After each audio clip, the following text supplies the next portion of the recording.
What up? Welcome to the first episode of the Back of the Class podcast of 2017. Season 2. Yeezy season 2. Season 2. Don't put a Yeezy season 2. Because we're not charging people $1,500 for homeless content. Can't say season And without then- Yeezy. You know, you can definitely say. We're also not promising a full show and then cutting it off in 10 minutes. Yeezy season approaching. We'll see you guys next week. As you know, this is the Back of the Class podcast. We are your hosts. I am the Esteban Serrano. I'm Zach Dion. Juan's letting me come up. Ooh. Up in the rankings. Oh, snap. So then I guess I graduated to El Juan David. Oh. No, you didn't. Just like Desperado. He's still Wonka Davis around these parts. Anyway, this is the 46th episode of the Back of the Class.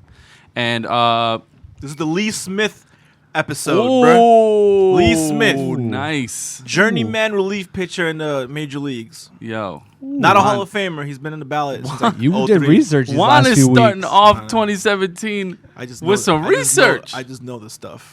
I just know the stuff. No Google.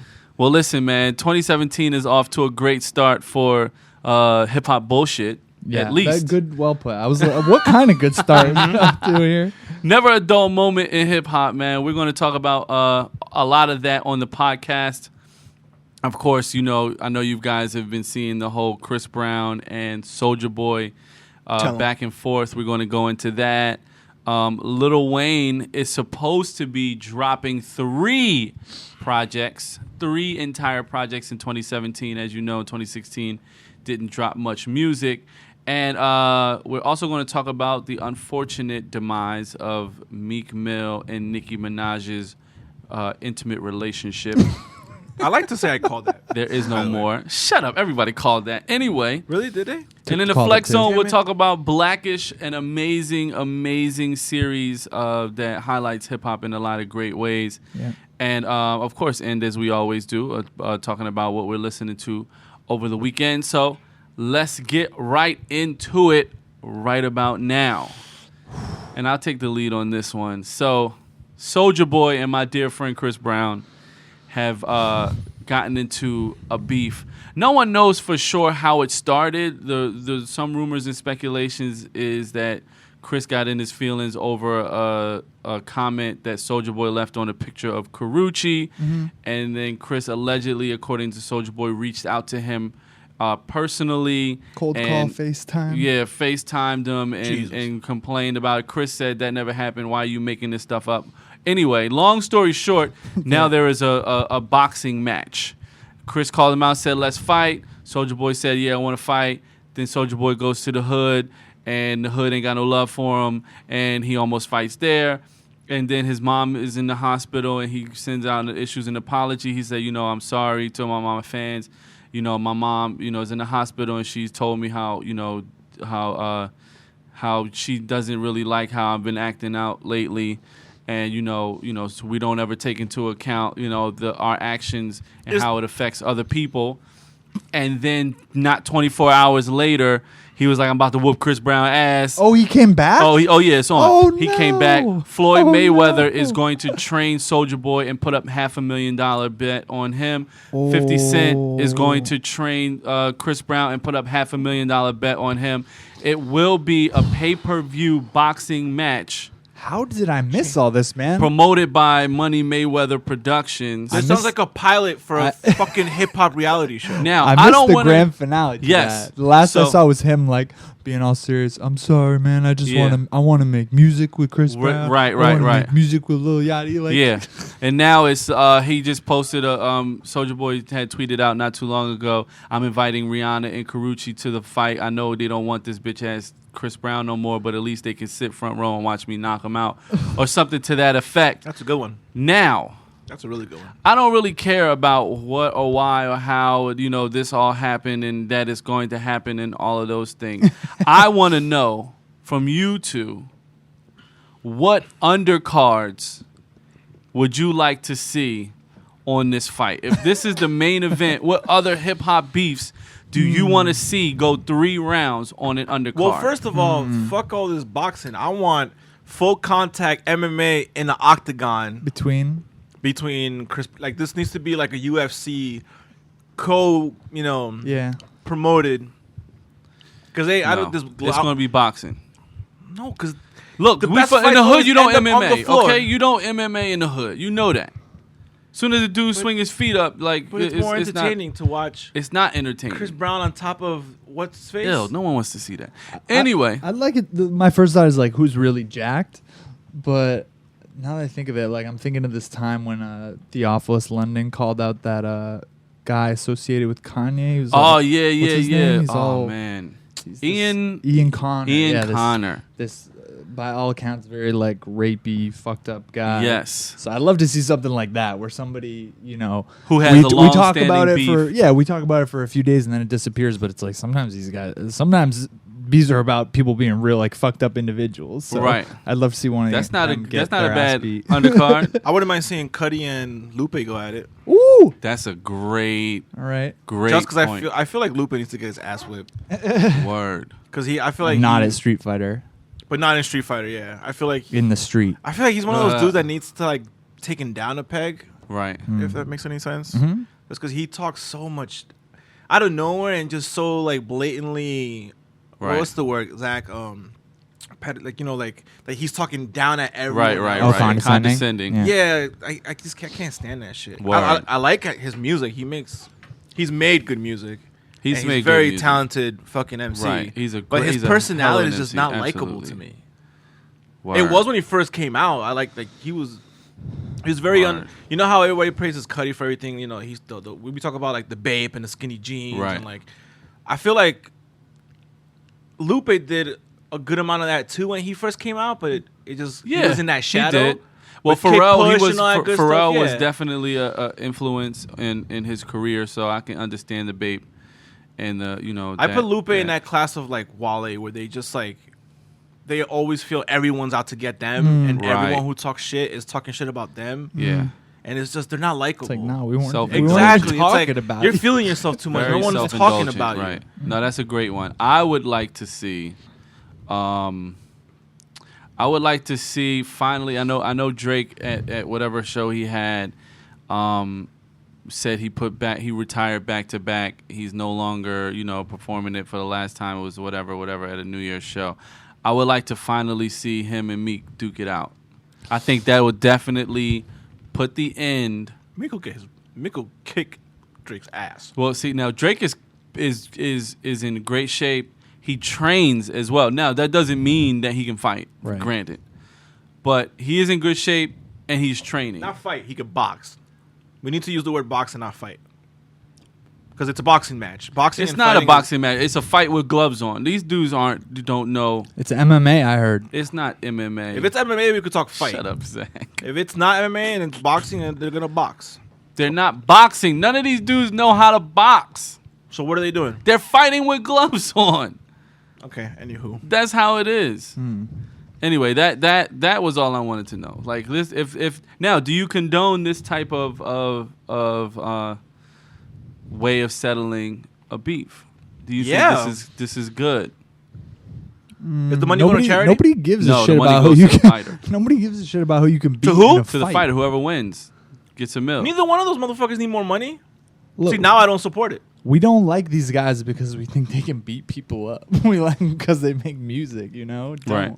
Just eat their somebody. Like, I mean, that's what you should do. Yeah, I agree. But then it's also like, just fucking settle your differences and just call it like, just fight it out. You hear people say that all the time, like, yo, can you two just fucking fight and get it over with so we can move on? Just shoot a fair one. I think you should settle it by bringing something up big and then just piecing out. And like another one I'm thinking of here is like Justice League last year came at Chance the Rapper being like, nobody ever gets paid for working with this kid. Mm-hmm. Wow. And then they just like they talk about it for like a few hours and then they just piece it out. And like that is stuck on Chance's image for me. I've always wondered now since then. I agree. Like, what's really going on there? Because you never hear a bad thing about him. So if Mika just put the ghostwriting stuff out there and then not like followed up, not taken away from the main point by just being an idiot, that it would have been good. He would have won that. Well, he also kept up so put it out there. And it's not a shock because Esteban knows this is true. That inferiority complex a lot of Philly people have. Oh, heavy. Where absolutely he couldn't let it go. Yeah. He just couldn't let it go. Right. So, but I think just can we get a women's match in there? What woman? I don't know. Can we get Azealia Banks and Iggy Azalea? Igloo Australia, as she christened her. Igloo Australia. I gotta give him points for that. That's good. That'd be a real... I want to have Azealia Banks fight that kangaroo from that viral video. Oh my god! So he could lace her. Iggy and Azalea would She's another one who needs to get her ass beat. That kangaroo? Azalea. No, kangaroo. Iggy Azalea. Yo, first of all, leave Iggy. No, not Azalea Iggy, not Iggy. Banks. Azalea Banks. She needs to get her ass whipped. Banks needs a chin check. Definitely, somebody needs to catch that right on her chin. All right, so main event, who wins? Chris Brown, Soulja Boy. I'll go last. Oh, I don't know, man. I got no idea. So usually when I watch MMA, I can't picture it at all. I always go when I don't know the fighters well. I go with whoever has the most tattoos is gonna lose. They're pretty. And my record is pretty solid on that. Wow. It's not clean record. People who have the most tattoos. Yeah, I'm like, yo, he got way too many tattoos. That means that's a lot of time in the chair. Who does? And Soulja not Boy? training. No, they both have equally. They're covered. Yeah, about a tat. Chris Brown just looks so crazy and like scrappy, and so kind of not all there that he might not feel pain. Wow. And Soulja Boy just looks so scrawny and like he has no meat on him. I think Chris Brown will like. Right. That's where I guess I would lean. It's so weird because like I don't have a horse in the race and I don't care. Right. But if I had to like pick and put money on it, I'd take Chris Brown. Now But I would love to see Chris Brown get his ass whipped. Here's my scenario, right? I know Chris very well. I know the athlete he is.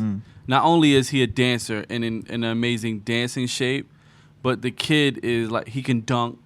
The kid is like, he's an amazing athlete. Not only, just a dancer. That's number one. Number two, he trains boxing. That's like one of his workouts. Number three, he's 6'2". Oh, wow. His wingspan, his reach alone is way longer than a Soulja Boy who I think is 5'10". All right. That's something to keep up. I didn't know he was that tall. He seems like a short guy. Yeah. Wow. No. He's a tall, lanky dude. But here's my thing, right? For me, it goes down to the boxing trainers, right? I think Chris will be so hype and overzealous about wanting to knock him out that Floyd will teach Soulja how to counter, how to defensively fight this fight. Now, I think Chris could knock him the hell out with no training. If they were just to rock right now, I think that would be, that Chris would no question in my mind. Second round, this would be a wrap. I think based on what you're saying, Chris would win because he's been training. He's been like since before. It's one thing to train for one him. fight when you've never trained before. That fight was whatever signed. Right. It's another to have some training and then training more for this fight.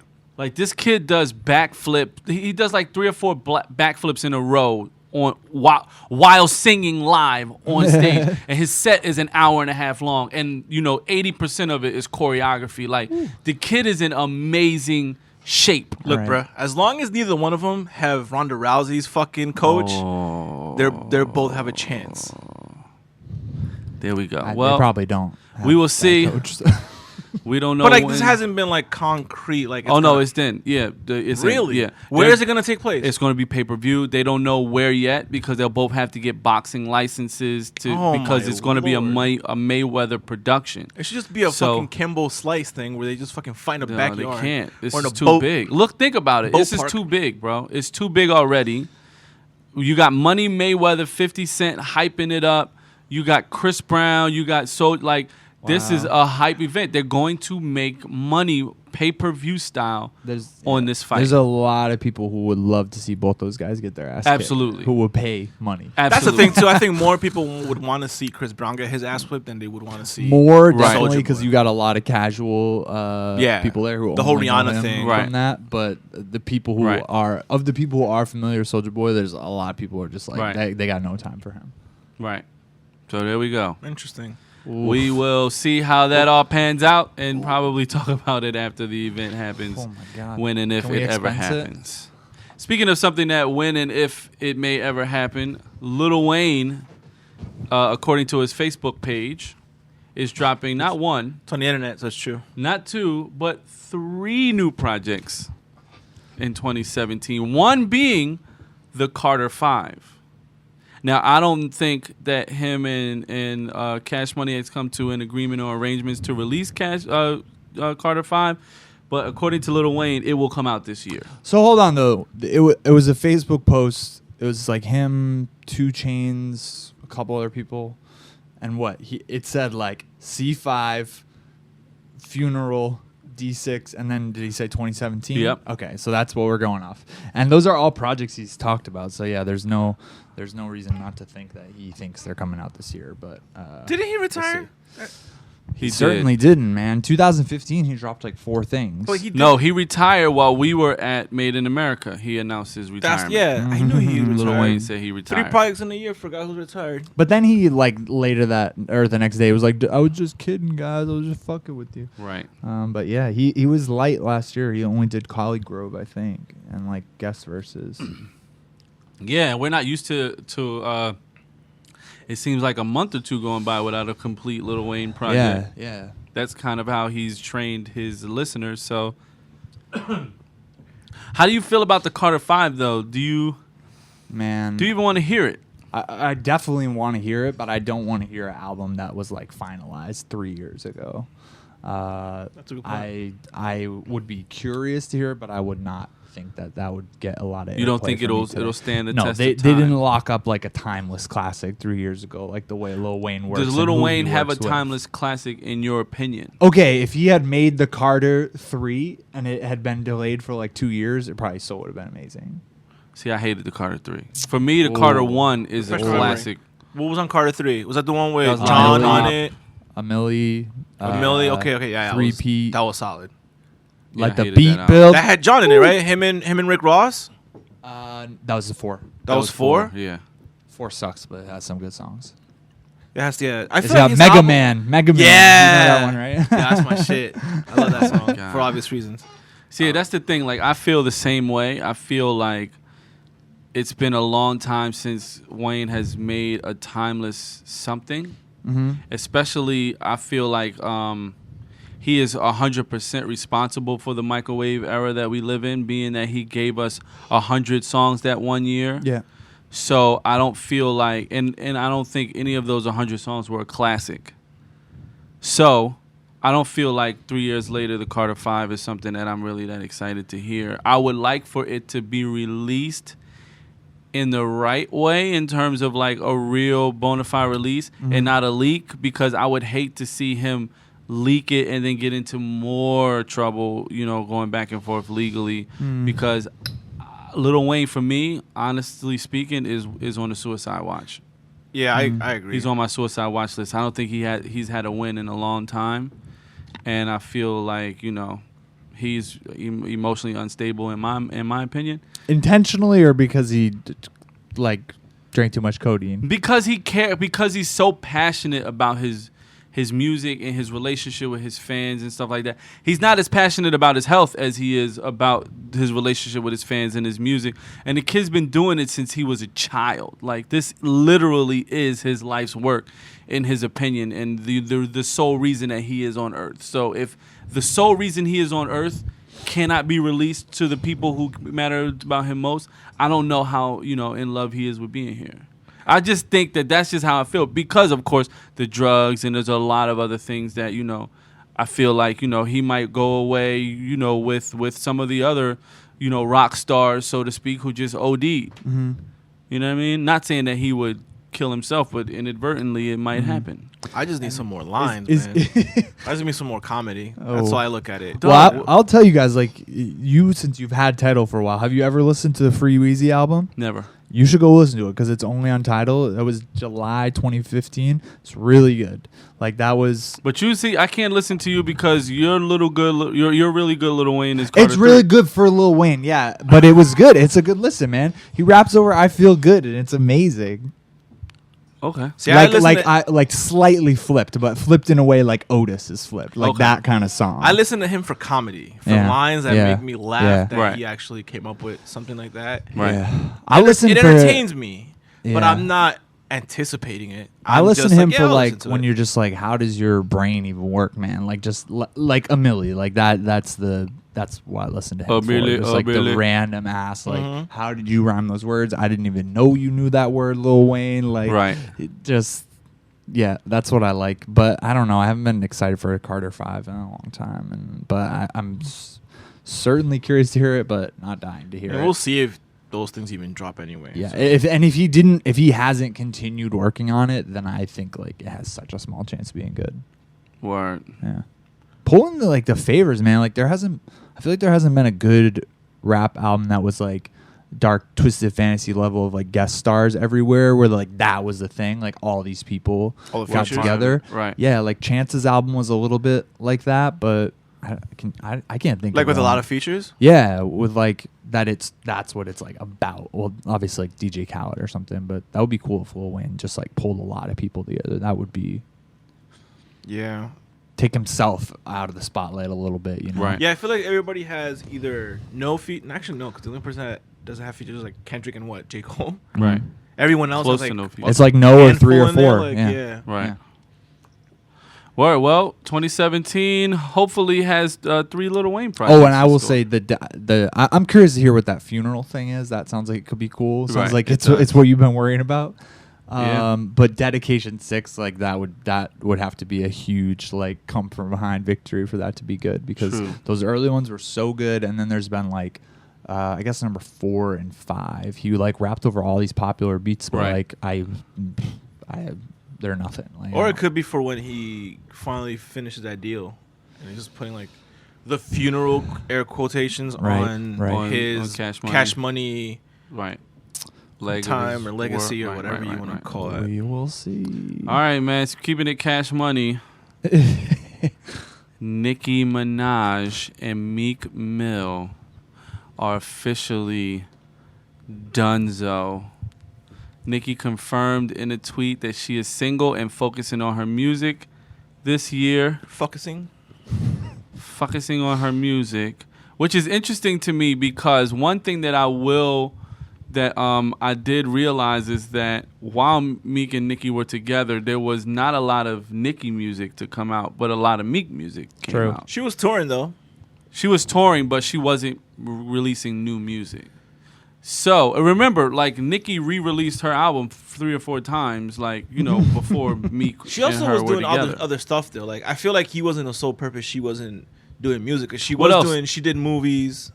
She was doing commercials. She was starting like other endeavors outside. Like I think, I don't know if I don't keep track of this stuff. I don't give a shit about keeping track of it. Right. But like I couldn't. Did she solely like? Is she kind of like throwing it like, oh, like now I can concentrate on my music because being with him kind of had me away from it? No, she was just saying like, because I'm single now, I'm focusing on my music. Not that he was taking up a lot of her time. But like, and I really didn't, on this podcast, we're not getting into anybody's relationship or personal business. We don't give a poop about that. We're talking about how it impacts the music solely. Because another thing that I will say is during the promo run for Meek's last album, which was a good album, he mentioned the influence Nicki had on his recording process and the types of songs that he created for the album. And we heard, or at least I heard as a Meek Mill fan, a lot of growth in certain areas as it pertains to, to Meek.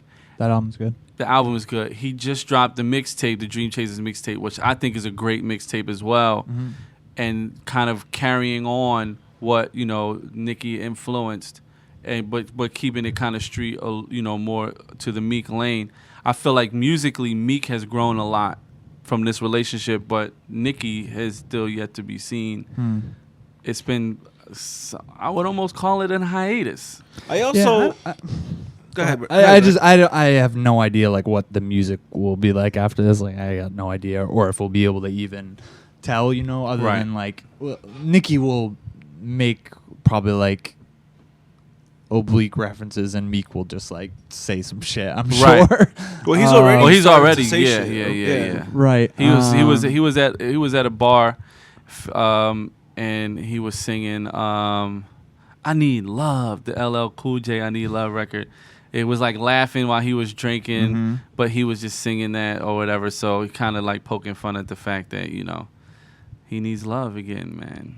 Man, yeah, I just can't wait to see if something comes of like if Drake and Nicki converse about this, or I would like to see some new Drake and Nicki music. Speaking of which, now that relationship can kind of get back in the studio back to back, like, and I after think all it can that? Because he didn't take any shots at Nicki at all. Number one, number two, it was man business. You know what I'm saying? And she said, "I'm not getting involved in that. That's between the two of them." Her name also, but her shit did come up a lot.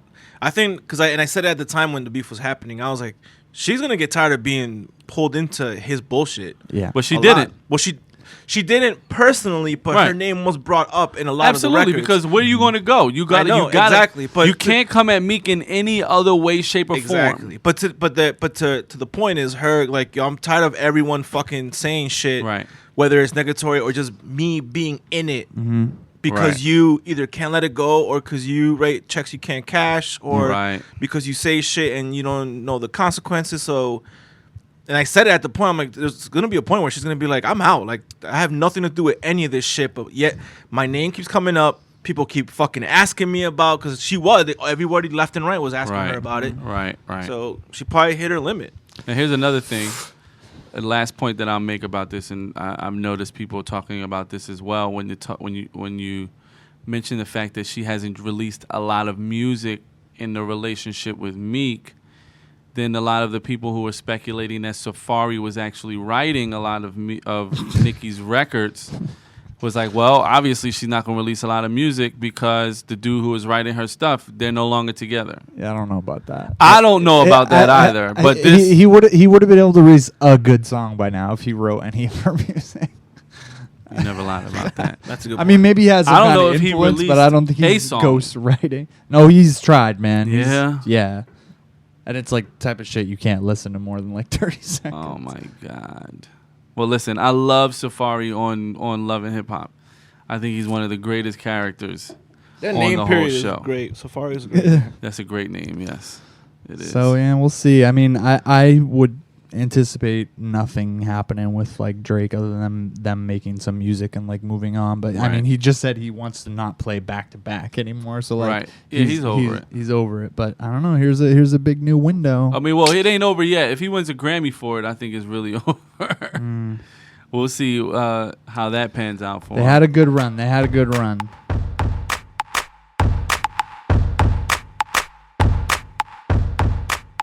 Anyway, Flex Zone.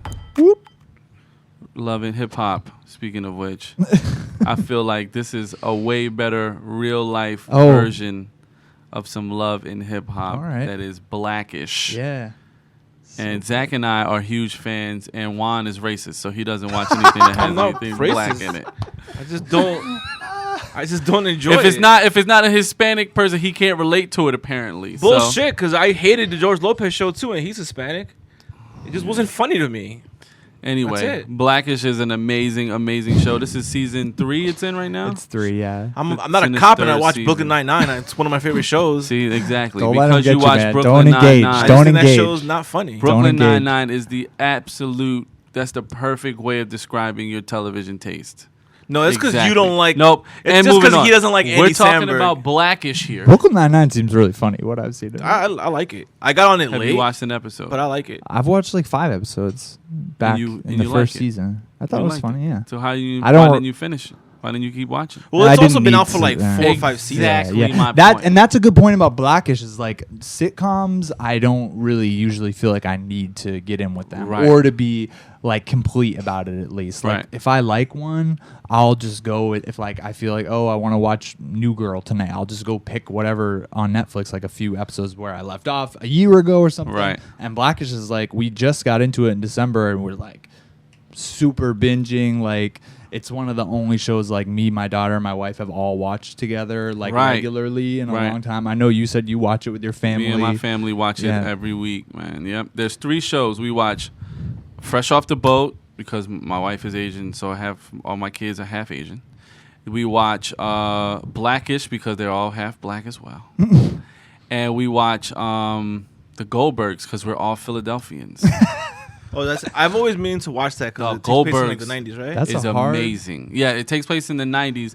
And side note, when I was out in London for the Brit Awards, they were playing the Goldbergs.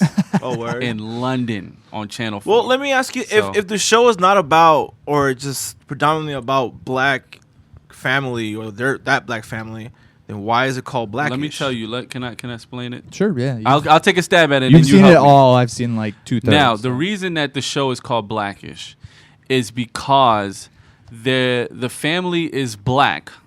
Well, the mom is. The mom is half black, half white, but the father is black. But it's a black household being raised in the white suburbs. The father is like a marketing executive, and the mother is a surgeon. And they're raising their black family in a predominantly white suburb. So what's blackish about it is that they're trying to raise affluent children who don't see color but are more privileged than the lives that they were raised with. Right. But at the same time, they want them to be black. So they want them to be urban. They want them to have that feel. But when their kids aren't, because a lot of the first season struggle is that these kids don't identify with like the black that their parents are associated with. And it was what another awesome dynamic is, and this is, you can relate to this no matter what ethnicity you are if you're American, period. So you have the grandparents, like Dre, who's the father, his parents live in the guest house of the That's Lawrence Fishburne, right? Lawrence Fishburne and his mom, who aren't together, but they live in the house somehow, some way. So you have that old school generation was like straight civil rights, like segregation, shitty parents era. Also. Those terrible, guys are shitty parents. drunk, fighting, shitty parents. Then you have the, Dre, who's from Compton, and Rainbow is her name, Bo, and she's a surgeon, and they're, trying to live this great life, provide this great life for their kids. But they came from that crazy hood, life, and now they live in the suburbs, and they're completely acclimated, educated, flowing parents. And then they have their kids who ain't never been hood, never nowhere, so they don't have that lifestyle in them. And I relate to it a lot because it's the struggle that I deal with personally when I live. Me and my kids live in Weehawken, which is not hood whatsoever. And I'm from West Philly. I want my sons to have that street smarts, to have that knowledge about them, because it's a great it's a great resource to be able to tap into nothingness and being creative and resourceful and things of that nature. But my kids don't have to. Yeah. So that's the story, so to speak, at the core of it. And they deal with things like... It's not like the whole episode is like that, hitting you on the head the whole time. Because I know that concept can like turn people off or make people very interested. And it sounds, like kind of basically, oh yeah, I get it. But it's always there, like in the air. But honestly, it's kind of like a mirror image of like Modern Family sometimes. It is just a show about like a family. That's all it is. But you do get that stuff like peppered in, and it doesn't ignore the fact that they're black or that they look. But yeah, and you'll love this because the great part is like, so when Dre's at work, and season 1, he gets assigned to the urban marketing department, which he's like, I don't even know what that even means, because of course corporate America loves to put the brown in the urban category. And it's also the relationship that he has with his coworkers who are predominantly white as well, and the stereotypes that he sees in them and the stereotypes that they see in him. It's the funny case in point. There was an episode where Dre walks to an elevator. The elevator door opens, and there's like a 5-year-old white girl in the elevator by herself. I just watched this one last night. He didn't know what to do. He turns around and runs away. He goes to the conference room in the meeting where the guys usually meet and talk, and he's like, and it just cuts to like the white guys on there. He's like, how could you leave that poor little girl by herself? And he's like, you don't understand, like, as a black man alone with a 5-year-old little white girl, like, how is that going to look? And then the only other black they're guy like, you don't get to play the race card on this. Right. Then, yeah. This is basic human decency. Yeah. And then another black guy came in and he was like, they tried to get me. They had a little white flower in the elevator. I ran, Dre. I didn't know what to do. And so, but like that's the seeing a scenario from two different sides of the coin, so to speak, is the hilariousness of it. And then you see the way this older white guy is raising his kid, and you see nepotism. It's a big class thing too. Obviously, all the shit interacts. But it's like his family was.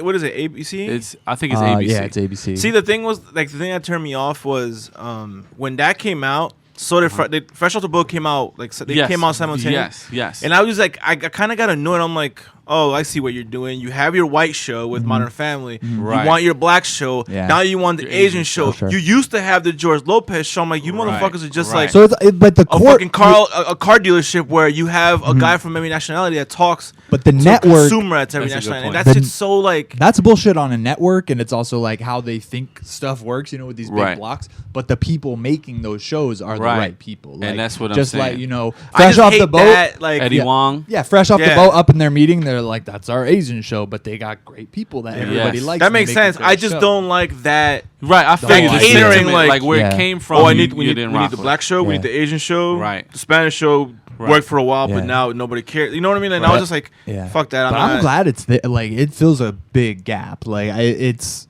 how many shows can you sit down and watch with every generation of your family, really? Like that aren't now at this point, the standards have changed. When we were younger, you weren't allowed to say a lot of things, weren't allowed to show a lot of things on television. Well, I'm sure they have like adult jokes in Blackish. They do, but it just goes over the kids' heads. It's the same way they have it exactly in like the Lego movie, where certain things are adult and you laugh Disney and the kids movies, look at you Pixar weird. Movies have that. Exactly, but it's not like cover your kids' eyes because sex is on the TV now, and now you got to open a whole nother can of worms. It's literally safe television watching. But when it does push it, it pushes it in a way that you're either glad your kids are watching this and thinking about it, or maybe you also want to talk about it too. Because they have a whole N-word episode. They have a police brutality episode. They have one about that their mom is biracial, what that's all about. It's so many, and I mean they had Obama, Obama becoming president, and mind you, again, and what I love about it is like it's 3 generations. So like not all the generations even agree in the household. So it's not even. So what it does for me.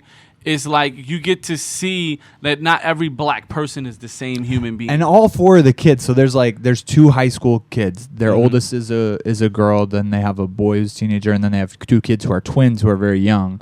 A boy and a girl fraternal twins. And these kids aren't concerned with like any of this shit we're talking about. They don't even care. They're just living their lives. Well, yeah, they're kids. Kids don't start as are all of our kids, I think. Right. And the dad is just and he's wrecking his brain. Anthony Anderson is like, he's so anxious about all this shit. Has it won Emmys yet, or is it like that level, or no? No, it's a high rated show. Nominated for nominated. The Golden Globes are this Sunday, and it's got some nominations there. Yeah, it's a really especially what I love about it, and I don't know if this happens in your house, Zach, but like an episode will be entertaining, it'll be eye-opening, and then at the end of it is a potential for a conversation to happen. Whereas a conversation that you wouldn't normally have because it may not be on your radar to have that conversation. But like the N-word situation came up in my house with a kid who was not black, said the N-word while he was hanging out at my house, and I had to have a conversation. Hard R? No, it was like he was repeating rap lyrics. With the rap music wasn't on. It was stuff that he had heard on his own. He was just saying it, and I had to pull him aside and just like, yo, But again, that happened the same way. It kind of happens on the show in the same way, and like a whole kind of ish storm happened. So like a lot of the stuff that I've faced with as a parent, and this is the last example I'll share. My son Mikhail drew a picture of him shooting a police officer, and the principal called me and said, "Hey, we have to have a conversation about this." And I'm like, "Yeah, absolutely. Let's have this conversation." And he's like, "Yeah, he can't really be drawing these types of things." And I was like, "Here I am thinking that you want to have a conversation about the cops killing unarmed black kids. You just don't want my son drawing these types of." he's like, no, it just is inappropriate. I was like, yeah, but clearly it's coming from somewhere. I saw it as a completely different, display of creativity. He saw it as like, you can't go around killing cops. Well, cops can't go around killing us. But he didn't see it that way because he's an old white guy and living in a predominantly white place, and it doesn't affect his world. So, like, that's the type of stuff that happens constantly on this television show. So it's just good to see that kind of reflected. Like, oh, my God, like, this is breaking off into people's households. And it's not always, like, heavy-handed either. Like, every episode starts with something in the house or with the family, and then after the first commercial break, they're in Dre's office having a meeting. Right. Every single episode. And the boss is this very aloof, racist, well-meaning, doesn't right in the nicest way. Doesn't know how racist he is, but also does know and doesn't care how racist he is. So it's like you're laughing at how comical and ridiculous people's racism can be sometimes from that guy every episode. So it does like let you laugh. And it's stuff that we experience, in our professional arenas. Like, yeah, let's. The Brazilian team is perfect for Hispanic History Month. And you're like, are you serious? Brazil and Hispanic? Not even close, but they don't know that. Mm-hmm. So that type of racism happens over and over and over again on this show, which is great. It's entertaining, man. It's awesome. We got to talk about the hip-hop of it a little bit, too. Yes. But we also got to talk about how many times I think of you with Dre, which is, I'm sorry, it's an insult because Dre is he's such a baby man-child. I am him. No, you're way better. I am a baby man child. But I am a sneaker big lover. Sneakerhead. He's a huge sneakerhead. And I try to get my kids to be as ghetto as humanly possible. That is me. Dre is I. I know you relate with some of that stuff. Word. Definitely. But yeah, the music, man, like Straight Outta Compton comes up and up over and over. It's like a recurring little thing. This is my favorite thing so far. So Juan, he's out and you think he's talking to his wife's stomach. She's pregnant. You think he's talking to his wife's stomach like, I'll see you later, baby. I'm going to miss you so much. I'm so sad. And she steps away and he's talking to his car that he has to give up to his daughter. And then he's like, we got to play our song though. Boom, boom, boom, boom, boom. Unlock the swag. Right. And he's just singing. He's just like crying and singing Unlock the Swag to his car. No, there's so many great moments. Yeah, Junior gives a presentation. He puts on Panda. Right. They roll up next to some white kids who start dabbing at them, and they're like, "Dad, you gotta dab back, and dab back." They're challenging and us. The kids are listening to Rich Homie Quan, and Dre's like, "Man, right, a car full of white kids." He's like, "These kids know all the words to Rich Homie Quan, man. Rich Homie Quan doesn't know all the words to Rich Homie Quan." It's good. There's good stuff. Oh man, it's such a great show, man. Oh, Monster was in there for a Halloween episode of Monster. Word. Yeah. One of my favorite music moments was one of the holiday episodes where the older generation is talking about how this amazing, Black Christmas music or whatever, and Bo's brother is visiting, and he's like, this was all written by Jewish people, right? He's like, what are you talking about? Even Nat King Cole? He's like, yeah, Nat King Cole, man, that shit was written by Jewish people. Jewish people are the best at writing Christmas music. And we're like, oh my God, like, you just blew the lid off of all of this old, like, classic soul music. This is the black music. He's like, that stuff was written by white folk. That's my dude from Hamilton, too. Oh, word. Yeah, that's right. Yeah. They call me Johan. Lin-Manuel? No, David Diggs. Yeah. Dude with the big hair. Yeah. His slam poetry name is They Call Me Johan. It's like a Tribe Called Quest. You got to say the whole thing. It's hilarious, yeah. So he introduces, hey, they call me Johan. Yeah. But all right, thanks for letting us hammer you with the Blackish one. Yeah, like a pimp named Slickback? Like a pimp named Slickback. But yeah, man, check it out. I don't know what times it comes on because I only watch it on Hulu. Same. Whenever I want to. That's all I watch. I don't have cable. I cut my cable. Exactly. We all cord cutters around here. And Zach, I'm surprised he even has a television. Do you have a television or you just watch it on a laptop? Yeah. There's one television in your house? How many televisions? One. There's one television. Is it wood grain panel around it? Is it also a pot? It's a free. Are you growing tomatoes off the side of it? It's something my parents gave me because they sell like refurbished electronics on eBay. So they gave you one as like what we could get. Yeah. That's funny. How many TVs you got, Juan, in your crib? 4. Damn. How many bedrooms? How many people? 3. Yeah. I have living room TV. Gianna's room. My bedroom. And then my man cave where I play my video games. Right. Damn. So you got 4 TVs. I have a 3-bedroom, and there's 4 TVs in my house as well. 4 TVs for 5 people. For 5 folk.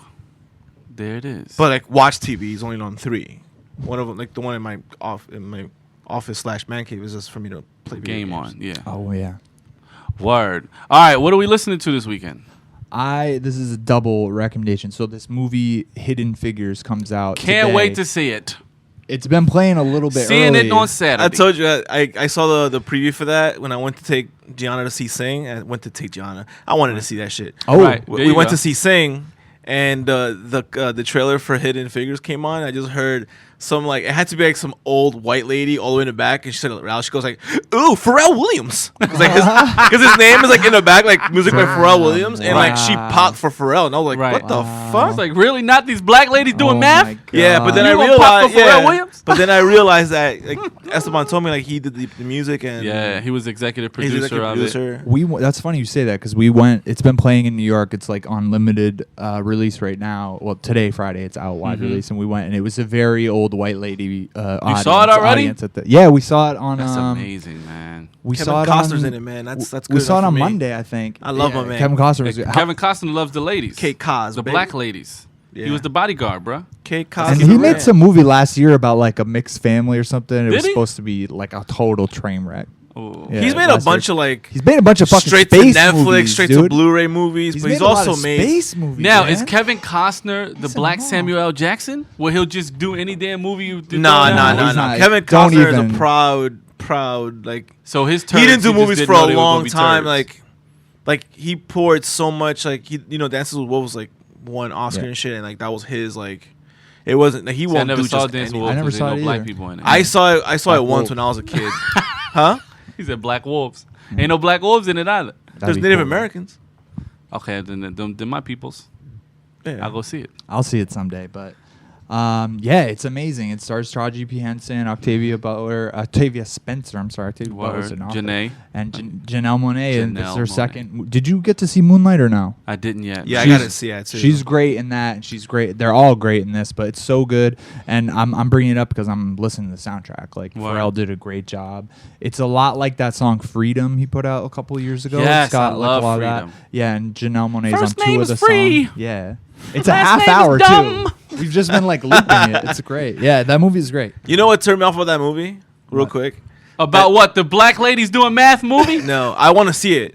But the one thing that turned me off about that movie is that dude from The Big Bang Theory's in it. I fucking hate that guy. He's a racist dick though. So. I know. And so is Kirsten Dunst, which talk about somebody I hate. Whew. Damn. They got some. That was some angst. Kirsten Dunst peaked at Jumanji. Damn. Listen. That's harsh. Yeah, that's amazing because now I know what Zach's trigger is. But right, exactly. Hey Zach, how's your day? Not bad. Hey, you see that Kirsten Dunst interview? I like her in Eternal I think that's Sunshine. good casting. That's the only thing. Yeah, no, they did a good job. They cast some white folk that we really don't like. That's great to play. To play parts that are the heel of the movie. I didn't even know. But while we're here, I just want to tell you guys, like, it's really, really cool because there has never been a space movie that probably even involves black men. Right. It's about these 3 black women. They all have different skill sets. They all have different arcs in the movie where they're all getting involved the Martian in different projects. The Martian involved. I can't even say his I'm talking name. about protagonists. Like Donald Glover was in like. No, dude, in that same movie, the other guy is like the guy under Jeff Daniels' character. I can't say. I love the dude, and I can't say. Say it again. Chiwetel. Is that how you say it? Yeah. Chiwetel. That's his first name. Yeah. Edgy. I never say because I don't want to. Should we tell him or not? Stupid. Yeah, we should tell him. He's predominantly in that movie. Keep saying, should we tell? I still think about every time I hear Ta-Nehisi Coates' name come up. Tallahassee Pain. Trying to say Tallahassee Coates. What are you guys going to listen to? I'm still listening to Run the Jewels. That came out. It just came out in such an awkward time frame because like it's Christmas, New Year. I had a shitty I was like sick the whole last week of 2016, so I listened to it, but I was like in a bad time, so I was just like, I don't like it, man. I you know what? I'm not 100% on board either. I feel like you know what it feels like to me. It felt very rushed. Yeah, it's just not what I like about it. Felt rushed, Jewels, man. I felt rushed and. It just didn't have any tracks to cling on to.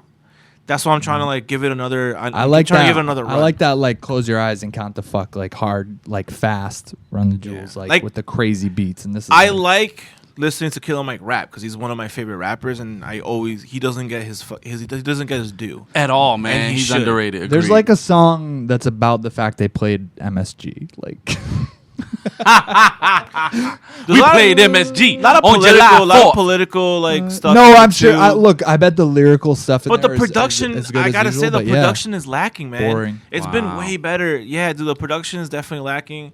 It only sold 18K in this week. Like that's for them. That's low. Especially on holiday. Look, if you're into Run the Jewels, it's cool because it's longer. They've gotten like a little longer. It is longer. They've gone from like a short project to like medium to like this is a good hour or something. But I don't know. Yeah. So next one will be a double disc. You know, listening to that and that Sing soundtrack, dude. Like, I'm sorry. That's the movie that I've been trying to like. There's always a movie that my daughter wants us to go to. And I'm like, it's like the animals who like. I know what it is. I'm looking at you because I don't understand. No, because it's like a compilation of hits. Yeah. Because they just sing popular hits like 90s hits, 80s hits, contemporary hits. You don't like hits? This is the guy who sits next to me and will sing any random ass 90s song from any genre. It could be any genre. I bet it's a hit. And randomly it just comes out. Is it a hit? Mostly. I'm like, I mean, the Gaston song from Beauty and the Beast isn't a hit. No, this is like the third time. That's so hyped for that movie, dude. You are on another level. Because you be singing. No wonder you be singing Gaston all the time because you be listening to these animated soundtracks all the time. But it's music. It's not. It's the straight songs. Yeah, like anyway, it's like Taylor. I mean, so what? We should go see that. I really liked it. No, I want to see it. My kid liked it. My wife liked it. But like, there's like a nice story ingrained. Like, and like, it's legit. Like the people who act in it legit sing the music. So like, but it's all covers of songs. So like, you know, I always forget his name, but the guy who's in the Kingsman, the kid, right? Eddie the Eagle, same guy. He plays the gorilla and he sings the music that he sings in the movie, and he sounds really good. Cool. Right. Like Reese Witherspoon sings "Shake It Off," and she she doesn't sound bad. She sings, you know, like. But you know, you can listen to these songs. I like that. I like when stars do that. Yeah. No, but in the soundtrack, it's the real people. I just imagine you dancing for some reason while you singing. Oh no, I don't. You're like one of the coldest dudes I know. How does this even happen? Hey man, he's a many layered. It's a daughter, bro. As we all. I think that's what it is. The daughter softened you up. Oh my god. No, you a lowercase G now. Your G ain't even uppercase no more, baby. You don't know because you don't have a girl. Zach, again, don't engage. Nah. Anyway, this weekend I'm still in the Christmas spirit, guys. Oh my god. And I didn't realize until Christmas Day my cousin H told me that about Merry Christmas, Lil Mama. Yeah, I was hoping that was what you were gonna say. Yes, that gets a pass Jeremiah. into January. Yeah. Chance and Jeremiah put out like a full length like Christmas. Oh, that mixtape. shit! Yeah. I heard about it. But I didn't even bother. Good. You like when they do you like or not like the I Want You Back? I haven't heard anything yet. Oh, so there's a song that the verse lifts the melody of the chorus of I Want You Back, and it's some different words. Wait, I Want You Back what? Jackson 5. Jackson 5. I want you back. Damn, I thought In Sync. I want you back. No, it's good. That's my shit. I'm listening to that shit when I get back to my desk. See, case in point. A random ass. I'm sorry, Zach, is that a hit? I want you back. I didn't hear. I was thinking about this Chance the Rapper. I want you back. In Sync, that's a hit. Oh yeah, a hit record. In Sync, Merry Christmas, Happy Holidays is like one of the best Christmas songs. Oh yeah, no, come on. Yeah. No, In Sync, let's be clear. And I made this argument even when I was in the hood. In Sync is one of the best R&B groups of all time. Ooh. R&B, not pop music. R&B. Them boys can sing. Wow. So you're the guy who gave JT the pass, huh? Well, 4 of them can sing. I ain't giving him no pass, never. You heard? But anyway. 4 of them can sing. Right. There's a reason. I don't know who. They did a very good job with disguising it, but between Joey and Chris Kirkpatrick, one of them motherfuckers ain't doing shit. Love him. Like Joey was the first one to go act, so maybe he knew. Maybe it's him. I think Joey was the one who had a license. So he had to be in a group because none of the groups could get around. That's a good point. They had to drive. Who's going to rent the car? No. Right. Joey. Oh. Fine, you could be in the group. Wow. Just don't say nothing. All right. Anyway, on that note, I hope you enjoyed the first episode of the year. Happy season New 2. Year. Yeezy season 2. Come on, Yeezy Zach. season is here. It's not even approaching. You're ruining things. All right, give us a number 46 athlete, Zach. Oh, me? Number 46. Oh, me? Number 46. Little known fact. Esteban Serrano's age. Oh, shit. Fuck you, I'm ending this podcast. Yeah, drop that.